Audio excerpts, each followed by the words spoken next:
So why did the police arrest him, and for what? Why did they keep him overnight? What was the charge? The charge was that, first of all, he's calling himself a king in Ghana when he's not a citizen of this country, parading around and going around everywhere and calling himself the king of Ghana. Hon AYARIGA say ono or the support ama youth no. Yes, a youth no more Igbo must go. Na sa se fa claim Ibokin no nyai say all install sub chiefs e wona ase no. Say wakakoto land 50 acres che say sa de no no mpenti.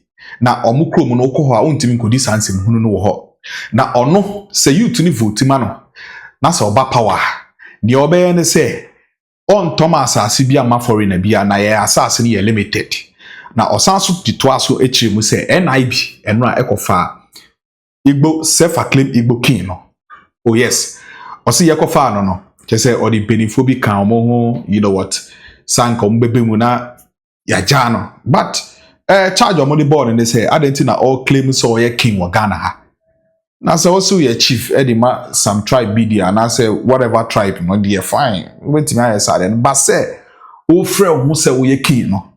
No. Inti no Hon AYARIGA emaye hu say oh the man was arrested. Good evening show no so. Inti mrane setting in no o see video high blood pressure. E be say no crack can be inti na release no. You are so outraged about this Igbo chief situation. Still. You are still outraged about it? Yes, not worse. Still. But I'm trying to understand the connection. Igbo chief is claiming land in Ningo area. He says he's bought land. Yeah. Hon AYARIGA, you are from Boku, but of course you're an important politician. What is your connection with? Do you also have land in Ningo? What's your connection with it? I'm a Ghanaian. I can have land anywhere in Ghana. Yeah. Entitled to it as a citizen. And my policy, if you read my 2020 manifesto policy, I made it clear to Ghanaians that when I'm president of the Republic of Ghana, inshallah, no foreigner will own property in Ghana. Oh, no foreigner should own property in Ghana? Will own property. Don't you have property in Germany? That is the German law. But if you have property in Germany, you don't want Germans to have property in Ghana? That's my law as president. I'm trying to protect the sovereignty of our nation, the lands of our, future generation, so that nobody takes. We have limited land. Land does not increase, it decreases. And once it's sold out, it's gone. Yeah. And Mr. Paul, if you look around Ghana, check around all the most important places in this country, the very luxurious communities and areas, all the properties that are owned by foreigners. That's kind of true. You understand? From 1960s. Till date, we're losing our sovereignty gradually to the foreigners. And look around again, all the big companies, from Spinters to everywhere, go around the whole world, the country, it's owned by foreigners. Where do we live as citizens? Slums, areas. We get choked in Medina, we get choked in Labadi, we get choked in Nima, we get choked in Kaswa. We live in slums. And the most important places is being taken over by the foreigners in this country, living a life that they cannot even live in their own country. And we are losing everything. And the worst of it is that our chiefs, and our politicians are giving them the opportunity and the nod to take off everything. You are talking about history. Our forefathers fought, died for this country. And what are we doing? We're selling the country out. What did the Igbo chief do wrong by buying land in Ningo? First of all, calling himself a king in Ghana is wrong. That's wrong, I agree with that.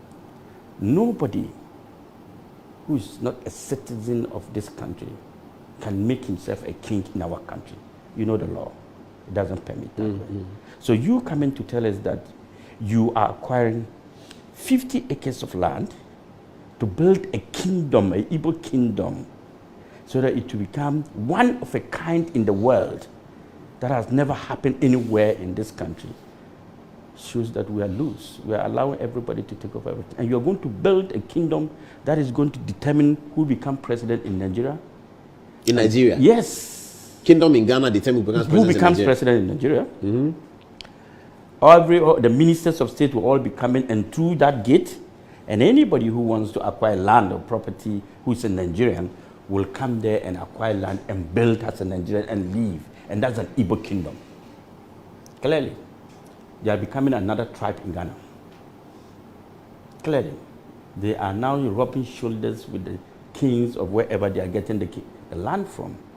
And clearly, we are going to have a big problem in the future. Have you bothered to ask the kind of crime rate, then find out the associates of those crimes?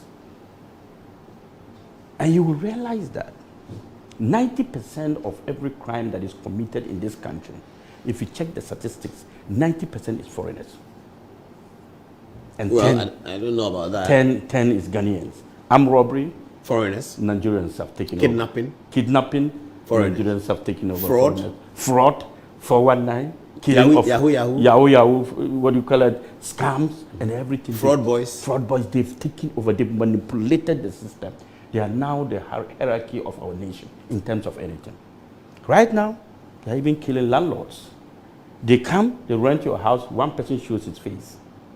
Then 30 come and live there. Then 30 come and leave. That's true. I hear that quite a lot. And when you joke, they kill you. Our ladies, they are killing them, using them for their so-called rituals.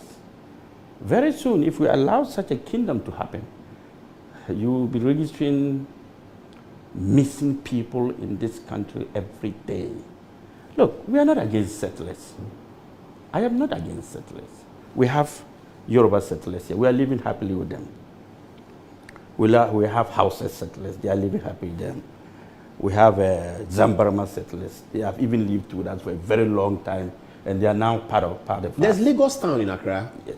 And there's Lebanon House in Accra as well. So the point is that, are we selling our sovereignty to the Nigerians? You know, Igbos, they are called Inyamuri. That means? Inyamuri, Hausa, they are calling them Inyamuri. Even in Nigeria, they are not welcomed by the Hausas and the Yorubas. Well, that was the point of Biafra in the late 60s. Thank you. You remember the xenophobic attack in South Africa? Yes. Who started it? The Igbos. It was targeted against the It was Igbos. targeted against the Igbos, and it affected all the African descents. Because wherever they are, But that's stigmatizing the Igbo tribe. That's not very But welcome by the United Nations. United Nations doesn't like that's that. the nature. But you cannot stigmatize a I tribe. am not stigmatizing the tribe. I'm stigmatizing their character. That is the way they are. That's their character. I'm defining their character to you. I've lived in Nigeria, don't forget. I schooled in Nigeria. Baruwa College, myself and Mama Ayariga, we're all in Baruwa College. Your father took you there? Yes. We've lived there before. We know how they behave. You understand what I'm saying? And anybody who has lived with Nigerians will tell you that, Massa, be careful. And let me be So what report did you give to the police? You remember when this incident happened? I wrote to the NIB and the National Security, telling them to, and then Land Commission and all that, to investigate into the matter and to strip him of the title King. He cannot be comparing himself to Ashantahine and all that. And funny enough, this King, or whatever we call himself, finds his way of dining with NDC and MPP. You realize that all Well, there's some videos that they'll be putting up. Please show us some of the videos. Yes. Well, the story is that he was a big contributor to political campaigns. But not, that can be his problem if they are not arrested. There you see him over there. Yeah, and look at this one. Yeah. In this country. But this is long ago. This is not recent. This is recent. This is his not kingdom. recent. This 2025. This is before election, I think. This is before election. Yes. But what is wrong with this and today?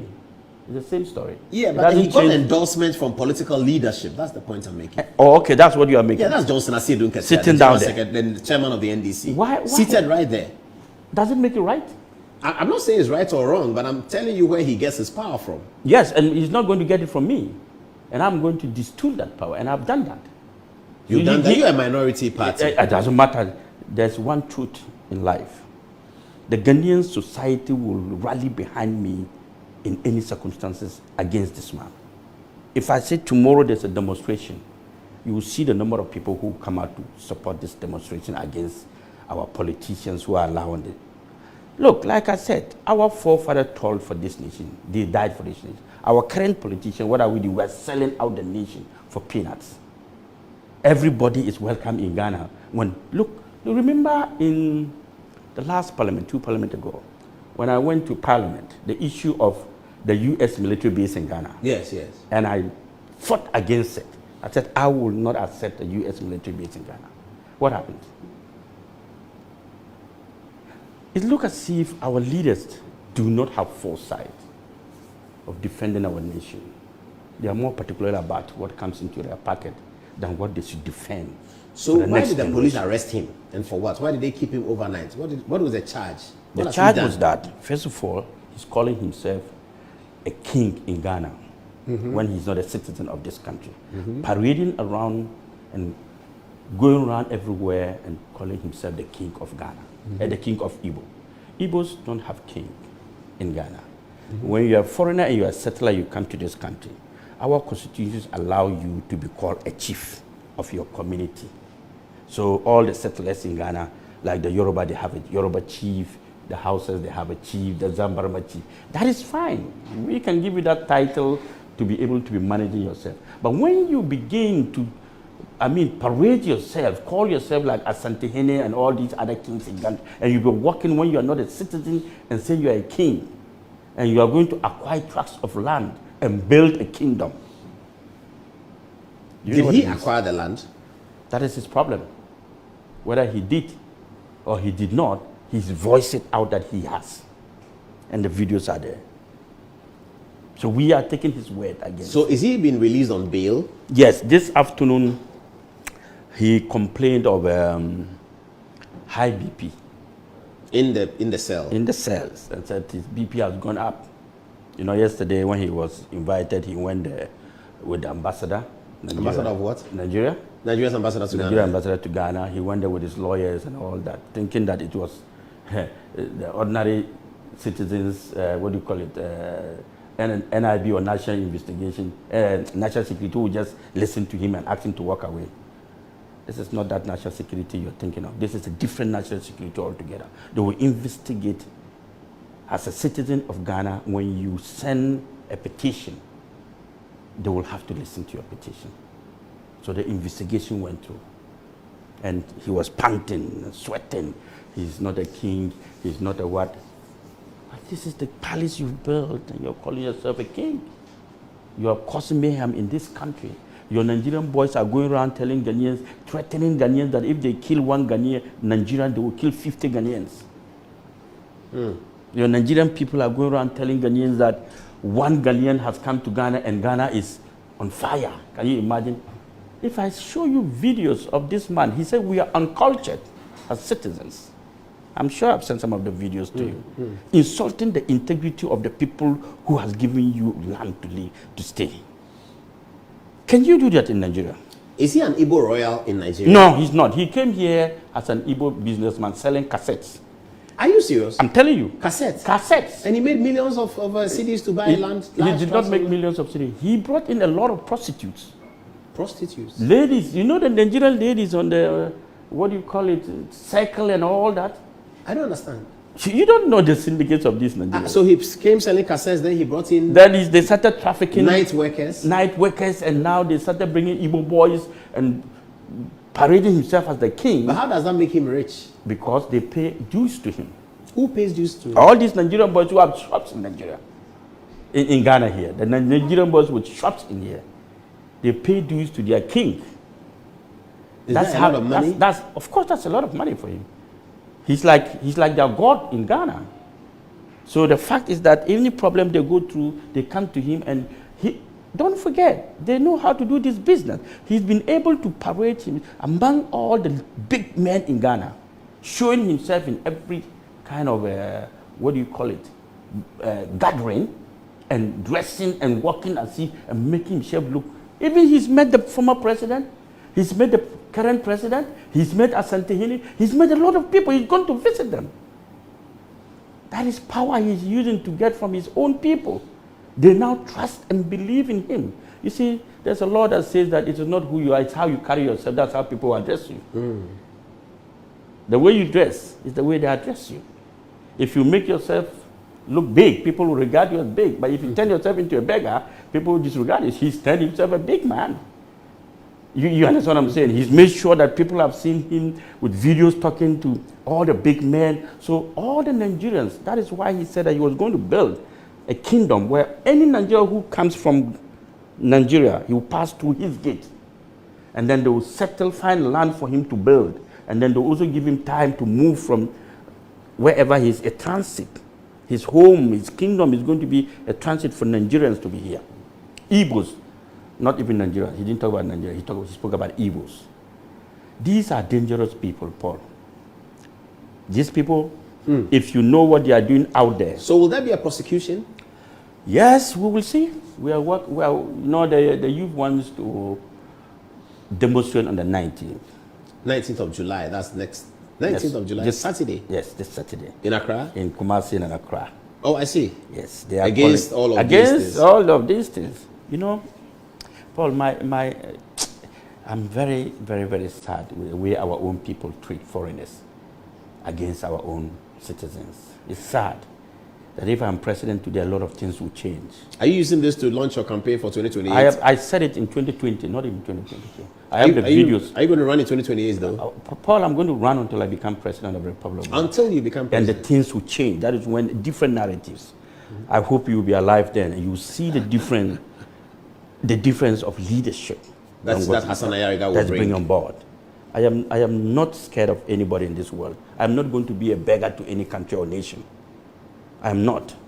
I will build my country without going out to beg. Now, yenji mrene nkwohwe ono ankasa ni next neighbor Ibokin no baby oteno. Nigeria ni ababe confirm say it is true 3 a.m. ho na ebe fa no. Who say man no dey? 3 days ago, I made a video, and you know, in that video, I hinted, Prime Minister Lisbon, I was actually the first person to report on the arrest of the Ibokin in Ghana. And no, after that expose, a lot of people came to my DM, notably some Nigerians. They came into my DM. He said, there's Ndigo, he's the greatest of all. He cannot be arrested. And that he is feeding Ghana. This is all not sort of nonsense. You know our Nigerian brothers. When they find Gary eat, na nonsense, they food body. Now people, they just accuse me. I am lying. The man has not been arrested. I was smiling. At the time the man was arrested, I was there. At 3 p.m. he was arrested. Only 3 days ago, he was arrested. And so this afternoon, it was this afternoon he was released. To my fellow Nigerians, it seems some of you don't understand what is going on. Listen carefully. In Ghana here, we have chiefs and sub-chiefs, okay? But for a Nigerian, I mean foreigner, to come to Ghana and claim, say, he is the king. He is the king of so tribe. That is against the law. That is the main problem we have with that man. And he said he has acquired 50 acres of land and he is going to establish Igbo kingdom. And he is going to name the street in that kingdom after his ancestors. And do you think that is allowed? No, it is against the laws of the land. That is the reason why some of us are pissed. You understand me? If you are a law-abiding citizen and you are doing your legit business, I don't think anybody will have issue with you. But for your man to claim, say, or your Igbo king in Ghana here, it is no. And you know the most annoying thing? He is going about installing sub-chiefs. That is the problem. So sit and think about it very well. He can call himself as the leader of the Igbo tribe in Ghana here. That is cool. We don't have any issue with that. But you don't go beyond that and call yourself king in Ghana. Never. So if today is your first time, you can subscribe to the channel and click the bell notification icon. Peace.